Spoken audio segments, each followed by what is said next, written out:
આણંદના Vallabh વિદ્યાનગરમાં ATM મશીનમાં પટ્ટી મૂકી રોકડ રકમની ચોરી કરતા યુપીના ગેંગને 2 સાગીરતોને વલ્લભ વિદ્યાનગર પોલીસે ઝડપી પાડી તેઓ પાસેથી કાર, મોબાઈલ ફોન, રોકડ રકમ સાથે 5.29 લાખનો મુદ્દામાલ કબજે કરી વધુ પૂછપરછ હાથ ધરી છે. બેંકના ચીફ મેનેજર રાહુલ સત્યપ્રકાશ શુક્લાએ ફરિયાદ નોંધાવી છે. ગ્રાહકોના ખાતામાંથી પૈસા કપાય છે પરંતુ તેમને રોકડ મળતી નથી. સીસીટીવી તપાસમાં જાણવા મળ્યું કે આરોપી એટીએમ મશીનમાં પૈસા નીકળવાની જગ્યાએ પટ્ટી મૂકી દેતા હતા. આ પટ્ટીને કારણે ગ્રાહકોને પૈસા મળતા નહીં અને ગયા બાદ આરોપીઓ પટ્ટી કાઢીને પૈસા ચોરી લેતા. આ રીતે તેમણે 51,600 રૂપિયાની ચોરી કરી. પોલીસે બાતમીના આધારે વિદ્યાનગર શાસ્ત્રી મેદાન બસ સ્ટેશન પાસેથી 2 આરોપીને ઝડપી લીધા છે.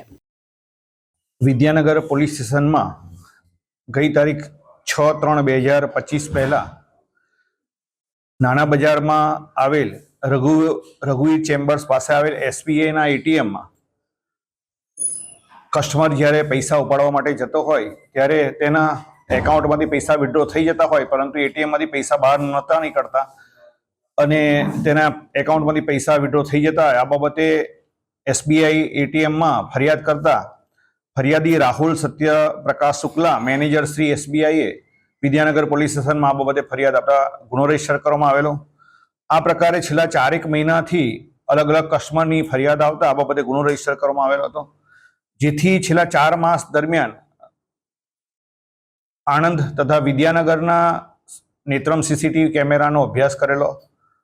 પોલીસ અધિક્ષક શ્રી જસાણી સાહેબની સૂચના અને માર્ગદર્શન હેઠળ વિદ્યાનગરના પીઆઈ ડીઆર ગોહિલ, તેમના પીએસઆઈ ચૌધરી તથા તેમની ટીમે આ બાબતે છેલ્લા 4 માસના સીસીટીવી કેમેરાનો અભ્યાસ કરેલો.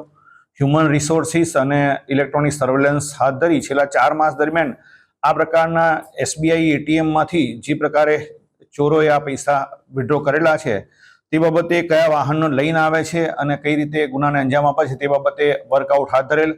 જે અનુસંધાને અનામ હેડ કોન્સ્ટેબલ પ્રદીપસિંહ, પ્રવીણસિંહ અને મહાવીરસિંહ અને ભરતભાઈને બાતમી હકીકત મળેલ કે જે અગાઉ આ પ્રકારે ચોરી કરેલી છે અને પૈસા વિડ્રો કરેલા છે તે વ્યક્તિઓ વિદ્યાનગર અને શાસ્ત્રી મેદાન પાસે જ આ જ વાહનમાં લઈને આવેલ છે. તે હકીકત આધારે આ ગુનામાં સંડોવાયેલ 2 આરોપીઓને પકડવામાં આવેલા છે.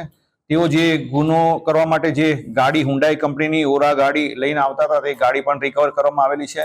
આ બંને આરોપીઓ મંગલા શિરોમણી યાદવ, જે સુરતના વતની છે, મૂળ યુપીના વતની છે, તથા કૃષ્ણા દેવી પ્રસાદ ઉપાધ્યાય, તે પણ ડિંડોલી સુરતનો વતની છે અને મૂળ રહેવાસી ઉત્તર પ્રદેશના.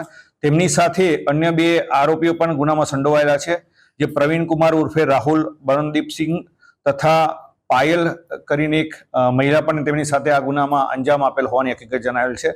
આ બંને આરોપીના ઇન્ટ્રોગેશન દરમિયાન હકીકત જણાવેલ છે કે છેલ્લા 4 મહિનાથી નાના બજારમાં જે એસબીઆઈના એટીએમમાં જ્યારે કોઈ પણ કસ્ટમર પૈસા વિડ્રો કરવા જાય એના પહેલા તે એટીએમમાંથી જે જગ્યાએ પૈસા નીકળતા હોય એ જગ્યાએ ટેપ મારી દેતા. એટલે કસ્ટમર જ્યારે પૈસા વિડ્રો કરે ત્યારે પૈસા બહાર નહોતા નીકળતા અને કસ્ટમર પૈસા ના નીકળે એટલે પોતાના ઘરે કે પોતાના જતો રહે ત્યાર પછી તેઓ આ જ એટીએમમાંથી પ્રવેશી ટેપ હટાડી અને પૈસા જે પણ વિડ્રો કરેલા હોય એ પૈસા લઈ લેતા એવી હકીકત ઇન્ટ્રોગેશન પણ જણાવેલ છે.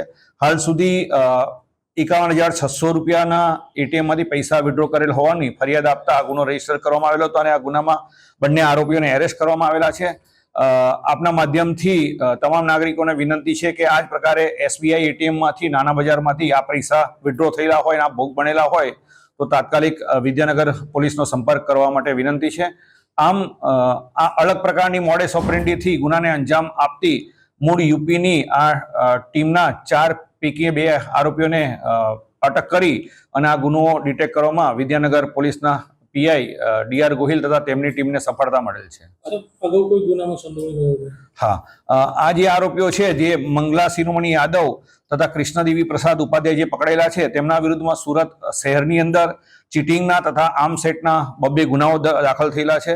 તેમજ જે પકડવાના બાકી આરોપી છે તેમના વિરુદ્ધમાં પણ કડોદરા પોલીસ સ્ટેશનમાં ગુનામાં સંડોવાયેલા છે. આમ આ 4 આરોપીઓ ગુનાહિત ઇતિહાસ ધરાવે છે. ચિરાગ સૈયદ, દિવ્યાંગ ન્યૂઝ, આણંદ.